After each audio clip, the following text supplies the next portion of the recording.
Hi friends, welcome back to our channel. ఈరోజు మీ ముందుకు లేటెస్ట్గా సెంట్రల్ గవర్నమెంట్ నుంచి మినిస్ట్రీ ఆఫ్ డిఫెన్స్కి సంబంధించి అంటే ఎంటీఎస్కి సంబంధించి గ్రూప్ సికి సంబంధించి లేటెస్ట్ జాబ్ నోటిఫికేషన్స్ అయితే తీసుకొని వచ్చా ఫ్రెండ్స్. లేట్ చేయకుండా ఫుల్ డీటెయిల్స్లోకి అయితే వెళ్ళిపోదాం. అంతేకాకుండా మన ఛానల్ ఎవరైనా కొత్తగా చూస్తున్నట్లయితే ప్లీజ్ ఈ వీడియోని లైక్ చేసి అలాగే మన ఛానల్ని సబ్స్క్రైబ్ చేసుకొని పక్కన బెల్ ఐకాన్ ఆల్లో పెట్టుకోండి. ఎందుకంటే ఇలాంటి latest government jobs, contract based jobs, part time jobs, work from home jobs మీరు అసలు మిస్ కాకూడదంటే వెంటనైతే మన ఛానల్ని సబ్స్క్రైబ్ చేసుకోండి. ఇంకా లేట్ చేయకుండా నోటిఫికేషన్లకి అయితే వెళ్ళిపోదాం. మనకి ఈ నోటిఫికేషన్ వచ్చేసరికి government of India ministry of డిఫెన్స్కి సంబంధించి department of defence production director general of quality అష్యూరెన్స్కి సంబంధించి నోటిఫికేషన్ అయితే విడుదల చేశారు. ఇందులో వచ్చేసరికి మనకు ఎంటీఎస్ పోస్టులు అలాగే ఎల్డీసీ పోస్టులు అయితే ఖాళీగా ఉన్నాయన్నమాట. ఎంటీఎస్ అంటే మల్టీ టాస్కింగ్ స్టాఫ్కి సంబంధించి పోస్టులు అయితే ఖాళీగా ఉన్నాయి. ఏది గ్రూప్ సికి సంబంధించిన పోస్టులు అనమాట. మొత్తం applications are invited from the group C అంటే గ్రూప్ సికి సంబంధించి ఎవరైతే అప్లై అనుకుంటున్నారో వాళ్ళైతే ఎలిజిబుల్ అనమాట. రిజిస్టర్డ్ ఓన్లీ ఆన్ ఇక్కడ క్లియర్గా మెన్షన్ చేశాడు. ఏది non menstrual and menstrual post mentioned below from the eligible candidates in the preserved performance by registered speed post అంటే స్పీడ్ పోస్ట్లో మాత్రం అప్లై చేసుకోవచ్చు అనమాట. అంటే మెయిల్ ద్వారా అయితే నాట్ ఎలిజిబుల్ అని మనకు క్లియర్గా మెన్షన్ చేశాడు. ఏది mail or any other form or mail without be accepted అంటే స్పీడ్ పోస్టులు అలాగే మెయిల్స్ వాళ్ళు యాక్సెప్ట్ చేయరనమాట. జస్ట్ నార్మల్ పోస్ట్ మాత్రమే చేయాల్సి ఉంటుంది. ఇంకా పోస్టుల విషయానికి వచ్చేసరికి మనకు ఎంటీఎస్కి సంబంధించి మనకు 5 పోస్టులు అయితే ఖాళీగా ఉన్నాయన్నమాట. అందులో వచ్చేసరికి పీడబ్ల్యూబీడీ క్యాండిడేట్స్ కూడా అప్లై చేసుకోవచ్చు. ఇంకా ఇందులో జనరల్ వాళ్ళకైతే 2 పోస్టులు, ఎస్సీ వాళ్ళకైతే 1, ఎస్టీ వాళ్ళకైతే 1, ఈడబ్ల్యూఎస్ వాళ్ళకైతే 1, టోటల్గా మనకు 5 పోస్టులు అయితే ఖాళీగా ఉన్నాయి. ఏది ఎంటీఎస్కి సంబంధించి అంటే మల్టీ టాస్కింగ్ స్టాఫ్కి. ఇంకా శాలరీ వచ్చేసరికి మనకు స్టార్టింగే 18,000 నుంచి 56,000 వరకు అయితే మీరు ఎర్న్ చేసుకోవచ్చు అనమాట. దాంతోపాటు ఎల్డీసీ పోస్టులు కూడా ఖాళీగా ఉన్నాయి. ఇందులో వచ్చేసరికి మనకు 3 పోస్టులు అయితే ఖాళీగా ఉన్నాయి. శాలరీ వచ్చేసరికి 19 దగ్గర అంటే 20,000 నుంచి 63,000 వరకు అయితే మీరు ఎర్న్ చేసుకోవచ్చు.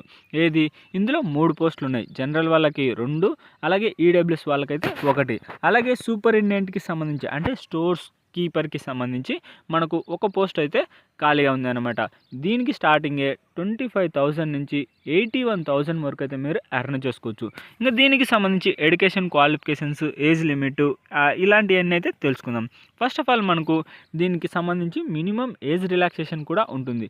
అప్ టు 40,000 వరకు జనరల్ వాళ్ళకి, ఓబీసీ వాళ్ళకైతే 43,000, ఎస్సీ ఎస్టీ వాళ్ళకైతే 45 ఇయర్స్ అలాగే 40 ఇయర్స్ వరకు అయితే మీకు ఏజ్ రిలాక్సేషన్ అయితే ఉంటుంది ఫ్రెండ్స్. ఇంకా రిజర్వేషను అలాగే ఏజీ అలాగే క్వాలిఫికేషను అయితే తెలుసుకుందాం. మనకు ఎంటీఎస్కి పోస్ట్కి సంబంధించి 18 సంవత్సరాల నుంచి 25 సంవత్సరాల వరకు మీరు ఎవరైనా అప్లై చేసుకోవచ్చు అనమాట ఈ పోస్టులకి సంబంధించి. ఇంకా ఎడ్యుకేషన్ క్వాలిఫికేషన్ వచ్చేసరికి జస్ట్ మీరు 10th క్లాస్ పాస్ అయితే సరిపోతుంది. ఈ పోస్టులకు అయితే మీరు అప్లై చేసుకోవచ్చు అనమాట. ఇంకా ఎల్డీసీకి సంబంధించి aged between 18 years to 27 years అంటే 18 సంవత్సరాల నుంచి 27 సంవత్సరాల లోపారు ఎవరైనా అప్లై చేసుకోవచ్చు అనమాట. దీనికి సంబంధించి ఎడ్యుకేషన్ క్వాలిఫికేషన్ వచ్చేసరికి జస్ట్ మీరు ఇంటర్మీడియట్ పాస్ అయితే సరిపోతుంది. దాంతోపాటు minimum typing speed of words 35 words అయితే ఉండాలి. అంటే ఇంగ్లీష్లో మీకు ఏంటంటే ఇంటర్మీడియట్ ఎంటీఎస్ పోస్టులకైతే 10th క్లాస్ పాస్ అయి ఉండాలి. ఎల్డీసీ పోస్టులకైతే ఇంటర్మీడియట్ పాస్ అయి ఉండాలి. ఏ పోస్ట్కైనా 18 సంవత్సరాల నుంచి దగ్గర అంటే ఏజ్ రిలాక్సేషన్ ఇవి కలిపి 27 ఇయర్స్ వరకు ఎవరైనా అప్లై చేసుకోవచ్చు అనమాట. ఇంకా సూపరింటెండెంట్ స్టోర్స్ సంబంధించి 18 సంవత్సరాల నుంచి 27 సంవత్సరాల వరకు ఎవరైనా అప్లై చేసుకోవచ్చు. ఇంకా దీనికి సంబంధించి మీరు జస్ట్ ఇంటర్మీడియట్ పాస్ అయితే సరిపోతుంది. దాంతోపాటు certificate course of material management and 2 years experience stores అంటే ఈ పోస్ట్కి మాత్రం ఎక్స్పీరియన్స్ అడుగుతున్నాడు. మిగతా వాటికైతే ఏం అవసరం లేదు. దీనికి సంబంధించి 2 ఇయర్స్ అయితే ఎక్స్పీరియన్స్ అయితే అడుగుతున్నాడు ఫ్రెండ్స్. ఇంకా పోతే ఏజ్ రిలాక్సేషన్ ఆల్రెడీ చెప్పాను కదా, ఎస్సీ ఎస్టీ వాళ్ళకైతే 5 ఇయర్స్, ఓబీసీ వాళ్ళకైతే 3 ఇయర్స్, పీహెచ్ఈ అలాగే పీహెచ్ ఓబీసీ అలాగే పీహెచ్ ఎస్సీ ఎస్టీ వీళ్ళకైతే 10, 13 అలాగే 15 ఇయర్స్ వరకు మనకు ఏజ్ రిలాక్సేషన్ అయితే ఉంటుంది. దాంతోపాటు ఎక్స్ సర్వీస్ క్యాండిడేట్ కూడా అప్లై చేసుకోవచ్చు అనమాట. ఇంకా దీనికి సంబంధించి ఇంపార్టెంట్ డేట్స్ మనకు ఈ నోటిఫికేషన్ వచ్చేసరికి 28 ఫిబ్రవరి అయితే మనకు విడుదల చేశారు ఫ్రెండ్స్. అప్పటి నుంచి 28 డేస్ వరకు అయితే మనకు ఆన్లైన్లో ఆఫ్లైన్లో అప్లై చేసుకోవచ్చు అనమాట. అప్లై చేసే లింక్ అంటే అప్లికేషన్ ఫామ్ యొక్క లింక్ ఈ నోటిఫికేషన్ కిందనే డిస్క్రిప్షన్లో అయితే మీకు ప్రొవైడ్ చేస్తా.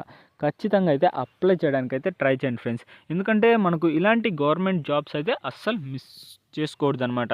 ఇంకా first of all mode of selection వచ్చేసరికి మనకు షార్ట్ లిస్టింగ్ ఉంటుందన్నమాట. మీరు అప్లై చేసిన తర్వాత అంటే మీ యొక్క ఫామ్స్ వాళ్ళకి పంపించిన తర్వాత మిమ్మల్ని షార్ట్ లిస్ట్ చేసి ఒక చిన్న రిటర్న్ ఎగ్జామినేషన్ అయితే ఉంటుంది.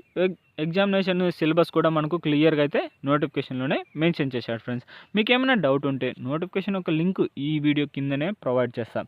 అక్కడ నుంచి ఫుల్ క్లారిటీగా అయితే మీరు నోటిఫికేషన్ డౌన్లోడ్ చేసుకొని చూసుకోవచ్చు. లేదా మనకు అప్లై చేసే లింకు అంటే అప్లికేషన్ ఫామ్ యొక్క లింకు, నోటిఫికేషన్ యొక్క లింకు కింద డిస్క్రిప్షన్లోనే ప్రొవైడ్ చేస్తా.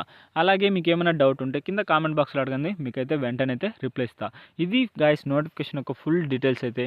ఈ వీడియో మీకు నచ్చినట్లయితే ప్లీజ్ ఈ వీడియోని లైక్ చేసి అలాగే మన ఛానల్ని సబ్స్క్రైబ్ చేసుకొని పక్కన బెల్ ఐకాన్ ఆల్లో పెట్టుకోండి. ఇక నెక్స్ట్ వీడియోలో అయితే మళ్ళీ కలుద్దాం. Bye friends.